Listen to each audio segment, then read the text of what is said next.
And joining us now, Jennifer Mercieca, who's a professor in the Department of Communications at Texas A&M University, where she teaches courses on political communications and presidential rhetoric, an historian of American political discourse, especially discourses about citizenship, democracy, and the presidency. She's the co-editor of The Rhetoric of Heroic Expectations, Establishing the Obama Presidency, and the author of Founding Fictions, as well as Demagogue for President, the Rhetorical Genius of Donald Trump. Welcome to Background Briefing, Jennifer Mercieca. It's my pleasure. Well, thanks for joining us. And former President Trump had a rally in Conroe, Texas on Saturday, at which he made possibly the most incendiary and dangerous speech in America's 246-year history. You're a student of political rhetoric. Is there any other example, maybe Huey Long, but he was never president, of a President of the United States committing a form of obstruction of justice in full view? It was pretty shocking. It was shocking. One of the things that has been fascinating and frightening about Donald Trump is that since he's left office, he has essentially spun a narrative of himself as a pretender to the presidency, as someone who's been, wrongfully dethroned, who's in exile, just waiting for his chance to return to power. And it's a really enticing narrative for his followers. Of course, it keeps them supporting him. It's part of the conspiracy that he's been wielding for years and years, and certainly folds into the big lie from 2020 election. And so that's what I think we saw on display at his rally. Well, I suppose in a way you could venture into psychiatry, because this is somebody who was brutalized by his father, and his father, of course, drove his older brother into alcoholism and an early death. And Trump himself has often talked about how tough his father was on him, that you can't be a loser. So is this all because of this frail ego and mental state of this one man, that he's putting America through this extraordinary divisive process that could get really ugly and could even result in civil war, simply because he personally can't accept the idea that he lost an election and that therefore he's a loser? Yeah, I mean, it may well be. He is incapable of admitting that he has lost. And that might, as you say, have roots in his family dynamics. I'm not sure. I'm not qualified to say that exactly. But if you look at his biography, anyone who has written about his life, it's the same story repeated over and over again, which is this is a person who sees the world, in terms of very stark realities. It's a zero-sum game, and you're either a winner or you're a loser. And, his whole narrative in running for president and while he was president was that he was the apotheosis, the greatest example of American exceptionalism, that he was the personification of America winning, and that, therefore he would win easily for America. And so, that's his self-image. He can't let that go. But if it's not about his psychological state of being incapable of accepting defeat, then it's deeply cynical and deeply dangerous, is it not? Well, absolutely. It was one of the things that I found most troubling after the 2020 election, when it was clear that Biden had won. And Trump supporters in the White House and, sort of the Republican elite were saying, oh, just humor the guy. He'll come to terms with it eventually. What's the harm of, giving him a few weeks to to accept the results? He's out on the golf course. It's not like he's out there planning a coup, when in fact he was out there planning a coup. And humoring him and sort of slow walking him until he could accept it was never going to happen, right? So, what people think would be the natural course of a president accepting defeat, that was just not in the cards for Donald Trump. And that should have been recognized. Well, what he said, just to quote him on Saturday in Conroe, Texas, he said, talking about the prosecutors, who happened to be all African Americans, including the head of the January 6th Select Committee in the House. These prosecutors are vicious, horrible people. They're racists and they're very sick. They're mentally sick. They're going after me without any protection of my rights from the Supreme Court or most other courts. In reality, they're not after me, they're after you, he told the crowd. And then he exhorted them, if these racist prosecutors do anything illegal or wrong, I hope we're going to have in this country the biggest protest we have ever had in Washington, D.C., in New York, in Atlanta, and everywhere, because our country and our elections are corrupt. Well, that's a call to arms, is it not? Yeah, he's certainly doing a few things there that he has done in the past. He's relying on his crowd, so using an ad populum appeal, using them as a cudgel, as a wedge, to threaten violence. That line that he said, that they're not after me, in reality, they're after you. That's actually a meme that he has posted on his Twitter feed, which is fascist, right? And it tells his audience that, he's a martyr for them. He's suffering in his defense of them. And so, he's an innocent victim and they are irrational aggressors. And that these irrational, terrible aggressors are really after Trump's followers. And Trump is the only thing standing in their way. And so therefore, it encourages the followers to defend Trump. Whatever Trump does has to be good because he's doing it in defense of you, right? So, it's a recipe for fascist rhetoric. It's exactly how fascist leaders talk to their followers. It's very consistent with what he's been doing. That's why, he's a dangerous demagogue. And again, I'm speaking with Jennifer Mercieca, who's a professor in the Department of Communications at Texas A&M University, where she teaches courses on political communication and presidential rhetoric, an historian of American political discourse, especially discourses about citizenship, democracy, and the presidency. She's the co-editor of The Rhetoric of Heroic Expectations, Establishing the Obama Presidency, and the author of Founding Fictions, as well as Demagogue for President, the rhetorical genius of Donald Trump.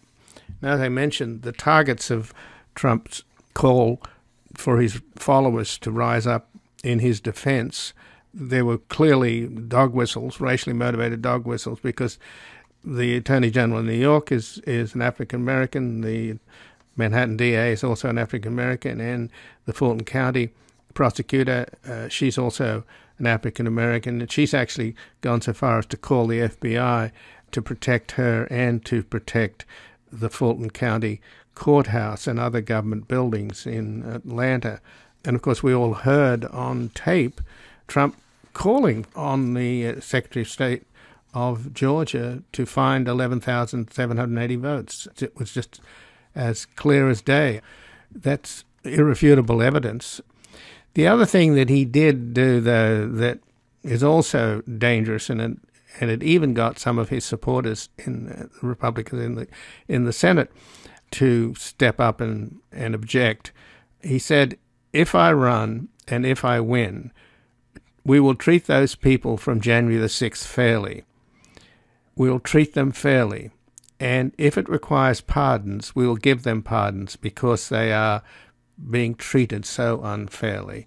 And even Senator Lindsey Graham, who's been something of a lapdog, on CBS's Face the Nation on Sunday said, I think it's inappropriate. I don't want to reinforce that defiling the Capitol was okay. I don't want to do anything that could make this more likely in the future. And he went on to say that they should actually throw the book at these insurrectionists. So is it possible that there'll be some pushback from Republicans? So far, they've been completely intimidated by Trump. And clearly, he has the base in his pocket, and 7 out of 10 Republicans apparently believe that he is the legitimate president and that Biden's an imposter. Yeah, I mean, every time a Republican or a news organization defies Trump, he forces them, he coerces them into submitting. So Lindsey Graham is a great example. When Trump started his campaign in the summer of 2015, Lindsey Graham was one of the first people, if not the first people, to call Trump a demagogue and to say that, he shouldn't be running and that what he was doing was hurting the Republican Party. And Donald Trump, went to war with him, against him. He did things like doxed him in his home state. He gave out his home phone number, his cell phone number, and told his followers to call Lindsey Graham. They traded insults, and eventually Lindsey Graham capitulated. So, it's a pattern we've seen repeatedly.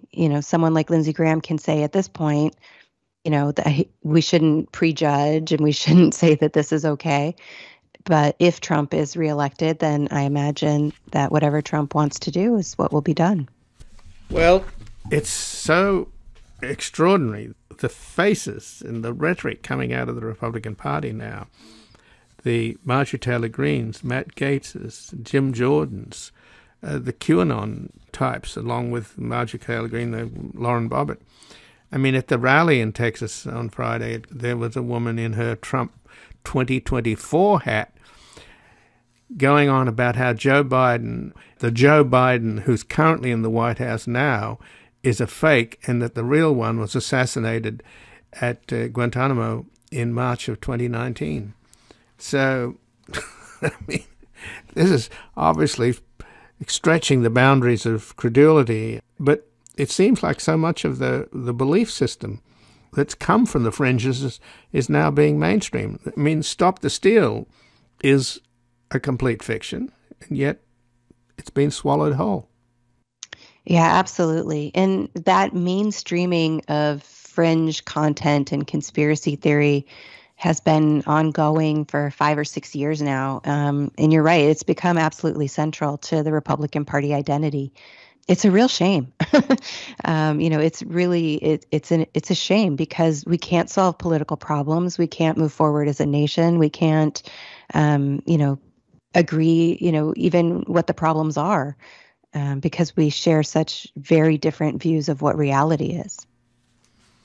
Well, at the risk of beating a dead horse, I've looked into the Russian ties, and much of the evidence is still classified in terms of counterintelligence, which is pretty closely held stuff because of its sources and methods, etc. But it's pretty clear that Putin, as the former director of national intelligence, General Clapper, said, Vladimir Putin is Trump's case officer, that whether or not, and nobody thinks that the Kremlin actually is the puppeteer and that Trump is the puppet, but rather that he's a sort of a useful idiot. But he's also the gift that keeps on giving as far as Putin. Here he is poised to go to war against Ukraine. He's already gone to war twice. He's already attacked Ukraine twice and taken Crimea and taken a big chunk of the east. And now he's threatening to attack it again, take the whole country, and somehow or other, Putin's telling us that it's our responsibility, it's our problem. I mean, it's like if you burn down your neighbor's house and then you suddenly tell the people across the street that they're responsible. I mean, it's just a surreal situation that we're facing here, and it's going to be very obviously damaging a war in Europe to Biden and his agenda, which is obviously something that Putin is quite happy about. But without being conspiratorial, Jennifer, the fact of the matter is that Donald Trump is the most effective agent of division that America's ever had since the Civil War. He is dividing this country, and now, because of his incendiary rhetoric on Saturday, he's laying down a marker even for a potential civil war, which will divide this country enormously in the upcoming elections, and particularly in 2024. And this is absolutely criminal, and for the life of me, I do not understand why the whole country can't wake up and see how dangerous this demagogue is. Yeah, absolutely. In my book, Demagogue for President, I explained that Donald Trump had actually attacked America in 2016. He attacked our public sphere. He took pre-existing distrust, polarization, and frustration and used rhetorical strategies that were designed to make that all worse. And so he attacked our democracy. the way he communicated. And in terms of being an agent of discord and, aligned with Putin, you don't have to have secret records released to see that. Propaganda analysts have some really great terms for what they see going on. One of them is meme warfare, right? So instead of cyber warfare, where you're attacking the hardware of another country or an organization, you're attacking the thoughts, feelings, values, narratives of a nation. With meme warfare, it's a kind of information war. And if you trace out the ways that Russian propaganda outlets like RT and Sputnik cooperated in communicating, sharing narratives and stories with Trump when he was running for office, when he was president, now doing it through InfoWars and through Tucker Carlson.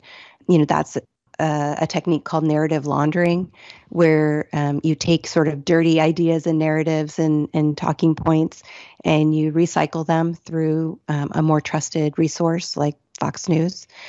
It's all information war out there, and Donald Trump has either been a willing participant or he's been, a useful stooge. It's unclear.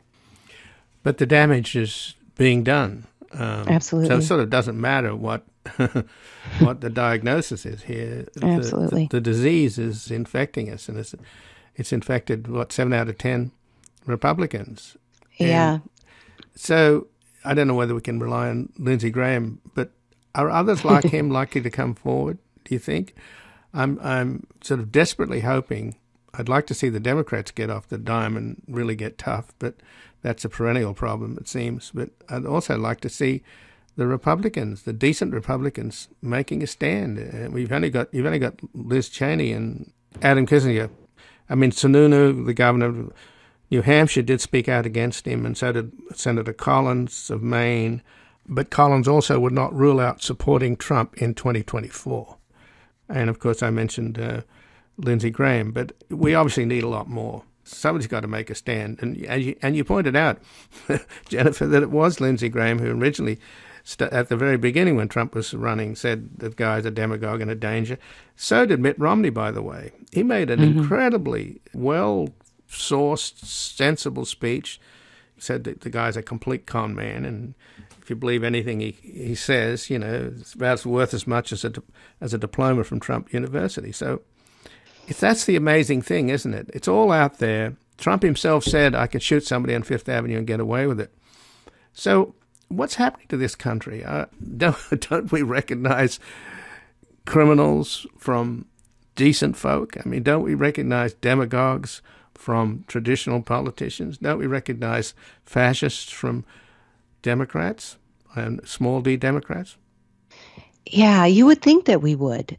And this is really the fascinating sleight of hand that Donald Trump has used in his political career, is that he is a con man, and he has tricked his supporters into believing that he is an authentic, heroic demagogue, someone who is a leader of the people, who stands up for, their rights and freedoms against the other parts of the state, which they believe are corrupt.